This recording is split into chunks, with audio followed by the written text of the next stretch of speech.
नमस्कार दोस्तों, स्वागत है आप सभी का एक बार फिर से।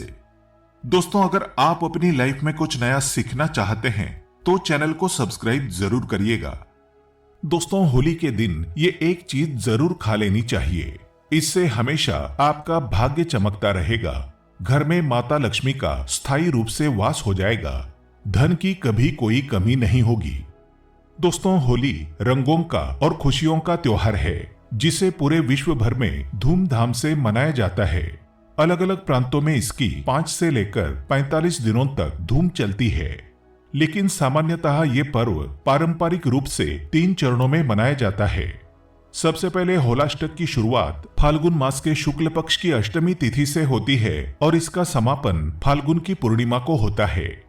पौराणिक कथाओं के अनुसार प्रहलाद की भगवत भक्ति से नाराज होकर हिरण्यकश्यप ने होली से पहले के 8 दिनों में उन्हें अनेक प्रकार के कष्ट और यातनाएं दी।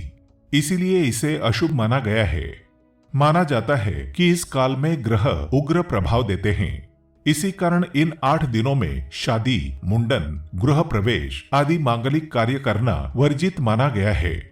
ये 8 दिन निष्काम साधना के होते हैं और फिर पूर्णिमा के दिन होलिका दहन की परंपरा है। दोस्तों, हिंदू पंचांग के अनुसार फाल्गुन शुक्ल पक्ष की पूर्णिमा तिथि 6 मार्च 2023 को दोपहर 2:47 से शुरू होगी और इसका समापन 7 मार्च को शाम 4:39 पर होगा। लेकिन इस दिन भद्रा का साया रहेगा, जिस कारण शाम के समय होलिका दहन किया जाएगा और अगले दिन यानी 8 मार्च 2023 बुधवार के दिन रंग वाली होली खेली जाएगी। दोस्तों, अब ये भी जान लेते हैं कि होली वाले दिन ऐसी क्या चीज है जो खा लेनी चाहिए। इसे खाने से आपको धनी होने से कोई नहीं रोक सकता। आइए जानते हैं। दोस्तों, पहले जान लें कि ये गुप्त उपाय किसी को बताकर ना करें, इन्हें चुपचाप करें। होलिका दहन के बाद होली की राख को होली मैया का आशीर्वाद समझकर अवश्य खा लें। थोड़ी सी राख अपने जबान पर जरूर लगा लें। इससे आपके अंदर जितनी भी नकारात्मक ऊर्जा होगी अपने आप नष्ट हो जाएगी। हर गलत ऊर्जा आपसे दूर भाग जाएगी। आप एक उत्तम जीवन की प्राप्ति कर पाएंगे। तो होली की राख आप अवश्य खा लें। इससे आपके अंदर तेजी से सकारात्मकता का वास हो जाएगा और आप धनी हो जाएंगे। आपके अंदर तेजी से काम करने की शक्ति जागृत हो जाएगी। साथ ही साथ होली वाले दिन आप गुजिया अवश्य खा लें, क्योंकि गुजिया सर्वश्रेष्ठ और महत्वपूर्ण चीज है जो होलिका माता को चढ़ाई जाती है। इसे प्रसाद के रूप में अवश्य खा लें और पूरे परिवार को खिलाएं। माना जाता है कि 5 गुजिया एक साथ किसी गरीब को खिलाने से दानी के ऊपर सदैव होलिका माता का आशीर्वाद बना रहता है। ऐसा व्यक्ति धन धान्य से, सुख समृद्धि से मालामाल हो जाता है। दोस्तों, होली वाले दिन आप होलिका माता को गन्ना अर्पित करने के बाद गन्ना अवश्य खा लें। गन्ना खाने से जीवन में मिठास बनी रहती है। होली वाले दिन जो व्यक्ति गन्ना खा लेता है उसके ऊपर जीवन भर सकारात्मकता का संचार बना रहता है। उसे कभी बुराइयों का सामना नहीं करना पड़ता। ऐसे व्यक्ति को कभी भी धन की कमी नहीं होती। माता लक्ष्मी का आशीर्वाद ऐसे व्यक्ति के ऊपर सदैव बना रहता है। गन्ना जीवन में मिठास भर देता है। होली वाले दिन माता को गन्ना चढ़ाने के बाद आप गन्ना अवश्य खा लें। दोस्तों, होली वाले दिन ये 3 गंदे काम कभी ना करें। होली की पूजा में ये 3 चीजें कभी अर्पित मत करना, नहीं तो हो जाओगे बर्बाद। बताने से पहले आपसे रिक्वेस्ट करते हैं कि वीडियो को लाइक जरूर करिएगा, दोस्तों को शेयर कर दीजिएगा और अगर आपने अभी तक चैनल को सब्सक्राइब नहीं किया है तो चैनल को सब्सक्राइब करके बेल आइकन जरूर दबाइएगा। कमेंट बॉक्स में जरूर लिखें जय माता दी। दोस्तों, शास्त्रों के अनुसार माना जाता है कि होलिका दहन पर होली की अग्नि में टूटा हुआ गन्ना अर्पित नहीं करना चाहिए, न ही होली में खराब गन्ना अर्पित करना चाहिए। इससे उल्टा आपको होली मैया का श्राप लग सकता है। टूटा हुआ गन्ना पूजा पाठ में इस्तेमाल नहीं किया जाता। इससे होली माता जाते जाते आपको श्राप दे सकती हैं। आपके घर में गरीबी का वास हो सकता है। शास्त्रों में माना जाता है कि जब होलिका दहन होता है तब होली की अग्नि में पवित्र चीजों को ही डालना चाहिए। जब आप अग्नि में गन्ना डालें तब गन्ने के ऊपर हरे भरे पत्ते जरूर होने चाहिए, क्योंकि पूजा पाठ में अधूरी चीजें इस्तेमाल नहीं की जाती।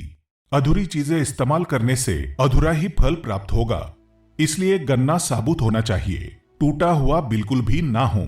हमेशा याद रखें, होलिका दहन से ठीक पहले गन्ना घर में अवश्य लाकर रख लें और गन्नों की संख्या 2 या 5 या फिर 7 होनी चाहिए, यानी विषम संख्या में ही गन्ने हों।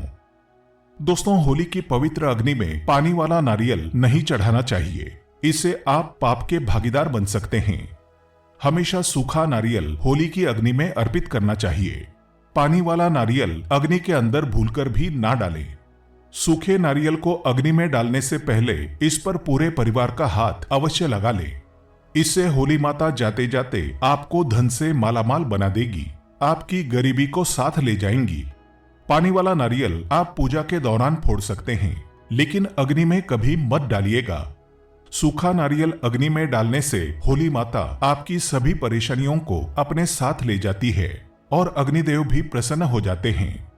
अगर आपके मन में बुरे ख्याल आते हैं, अज्ञात भय आपको सताते रहता है, तो होलिका दहन की पूजा के दौरान एक सूखा नारियल, काले तिल और सरसों को लेकर अपने सिर पर 7 बार वार लें और इसे अग्नि में डाल दें। आपकी चिंता होलिका मैया हर लेगी। दोस्तों, माना जाता है कि होलिका माता को घर में बनाए भोग अति प्रिय है। आपने अपने घर में जो भी बनाया है माता को अवश्य अर्पित करें, लेकिन याद रहें, गुजिया चढ़ाते समय देख लें कि गुजियों की संख्या 3 नहीं होनी चाहिए। या तो 2 चढ़ा लें या फिर 5, 7, 11 या 21 चढ़ा सकते हैं, लेकिन गुजियों की संख्या 3 नहीं होनी चाहिए। ध्यान रहें कि केवल एक गुजिया भी नहीं चढ़ाना चाहिए। होलिका दहन में आप बर्फी का भोग लगा सकते हैं और जल अवश्य अर्पित करें। होलिका दहन में गाय के गोबर से बने उपले अवश्य डालने चाहिए। दोस्तों, होली की अग्नि में आप हरा चना, गेहूं की बालियां, कोई भी नई फसल अवश्य अर्पित करें। इससे आपके घर में अन्न धन की कभी कमी नहीं होगी। जब आप माता को बालियां अर्पित करें तो देख लें टूटी हुई बालियां ना हो, सूखे हुए पत्ते ना हो, बालियां एकदम हरी भरी होनी चाहिए। होलिका दहन की अग्नि में सूखी बालियां चढ़ाने से पाप लगता है। दोस्तों, शास्त्रों के अनुसार बताया जाता है कि किसी स्त्री को मासिक धर्म आ जाए तो उसे होलिका दहन की पूजा किसी और से करवा लेनी चाहिए।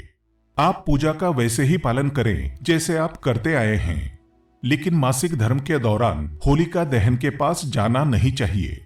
आप दूर से होलिका दहन देख सकते हैं और आप किसी और से पूजा पाठ करवा सकते हैं। इससे भी आपको फल की प्राप्ति अवश्य ही होगी। दोस्तों, होलिका की अग्नि में चावल के बने पापड़ और कच्चे चावल अवश्य अर्पित करने चाहिए। होलिका दहन में चावल अर्पित करने से धन की प्राप्ति होती है। इससे आपके घर की गरीबी नष्ट हो जाएगी। कचरी पापड़ आदि होलिका दहन में अवश्य अर्पित करने चाहिए। उन्हें होलिका दहन से पहले जूठा नहीं करना चाहिए। जो आपने कचरी पापड़ आदि बनाए हैं उन्हें होलिका की अग्नि में अवश्य अर्पित करना चाहिए। इससे आपके घर में धन की कभी कमी नहीं होगी। दोस्तों, माना जाता है कि होलिका दहन से पहले होली की अग्नि में बगैर अर्पित किए गुजिया नहीं खाना चाहिए।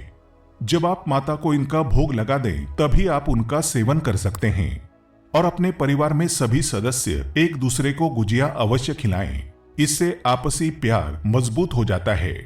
माता को भोग लगाने से पहले गुजिया झूठी ना करें। जब आप पूजा वगैरह कर लें तब उसके बाद आप गुजिया खा सकते हैं। हमेशा याद रखें, माता को गुजिया का भोग लगाने के बाद कन्याओं को गुजिया अवश्य खिलाना चाहिए, दक्षिणा भी देनी चाहिए।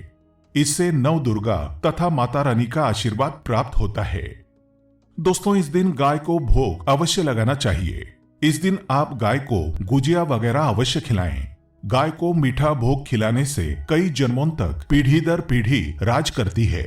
इससे सभी देवी देवताओं को भोग लग जाता है। इस दिन आप कुछ करें या ना करें, लेकिन गौमाता को गुजिया का भोग अवश्य लगा दें। इससे होली मैया का आशीर्वाद सदैव आप पर बना रहेगा।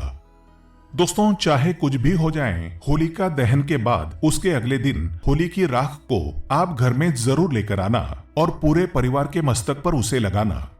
इस राख को आप काले कपड़े में बांधकर हमेशा घर में संभाल कर रखें और छोटे बच्चों के मस्तक पर इसे तब लगाएं जब उन्हें नजरदोष लग जाएं। इससे नजरदोष, बुरा साया आपके बच्चे के आसपास भी नहीं भटकेगा। होलिका दहन की राख को आप काले कपड़े में बांधकर दुकान के गल्ले में या फिर लॉकर में रख सकते हैं। इससे धन में बढ़ोतरी होती है। इससे आपके धन को किसी की बुरी नजर नहीं लगती। होली की राख से आप काफी कुछ कर सकते हैं, जिससे आपके घर में धन दौलत और सुख समृद्धि की प्राप्ति तथा नकारात्मक ऊर्जा नष्ट की जा सकती है। दोस्तों, माना जाता है कि होली के दिन कोई भी सफेद चीज कभी किसी से लेनी नहीं चाहिए। इस दिन टोने टोटके प्रभावशाली रूप में कार्य करते हैं। इस दिन सफेद चीजों का इस्तेमाल करके सबसे ज्यादा टोने टोटके किए जाते हैं। इसलिए ऐसी कोई चीज स्वीकार करने से आपके ऊपर कोई काला जादू हो सकता है। इस कारण होली के दिन आप सफेद चीज भूलकर भी किसी से मत लेना। दोस्तों, हमारे वेद पुराण बताते हैं कि होली खुशियों की सौगात लेकर आती है। प्यार का प्रतीक मानी गई है होली। ऐसे में इस दिन मांस मदिरा का सेवन नहीं करना चाहिए। जो भी व्यक्ति होली पर मदिरा का सेवन करता है, मांस का सेवन करता है, तो उसे अगली योनि कुत्ते की मिल जाती है। ऐसा मनुष्य पीढ़ी दर पीढ़ी नरक की यातनाएं भोगता है। शास्त्रों में वर्णित है कि भगवान कृष्ण को होली का पर्व अति प्रिय है। इसलिए इस दिन कोई भी ऐसा कार्य नहीं करना चाहिए जिससे भगवान कृष्ण क्रोधित हो जाएं। होली पर गाली नहीं देनी चाहिए, स्त्री का अपमान नहीं करना चाहिए, सुबह जल्दी बिस्तर छोड़ देना चाहिए। होली के दिन ज्यादा सोना नहीं चाहिए। होली के दिन पवित्र पर्व पर सहवास नहीं करना चाहिए। इस दिन स्त्री से दूर रहें। पुराणों में उद्धृत है कि इस दिन हर किसी को होली अवश्य खेलनी चाहिए। होली का रंग कई प्रकार की नकारात्मकता को अपने आप नष्ट कर देता है। इसलिए जो मनुष्य सच्चे दिल से होली खेलता है, उसके ऊपर होली मैया का आशीर्वाद सदैव बना रहता है। होली एक पवित्र त्योहार है। इसे अपवित्र करने वाला व्यक्ति सदियों तक कृष्ण भगवान के श्राप का भागी बना रहता है। इसलिए होली का पर्व सच्चे दिल से तथा सच्ची श्रद्धा के साथ ही मनाना चाहिए। दोस्तों, सच्चे दिल से कमेंट बॉक्स में लिखें जय श्री कृष्ण। भगवान कृष्ण के लिए एक लाइक तो बनता है। होली की आप सभी को हार्दिक शुभकामनाएं। उम्मीद करते हैं आपको वीडियो पसंद आया होगा। ऐसे ही अच्छी जानकारी दिलाने वाले वीडियो देखने के लिए चैनल को सब्सक्राइब करें, बेल आइकन को प्रेस करें। धन्यवाद।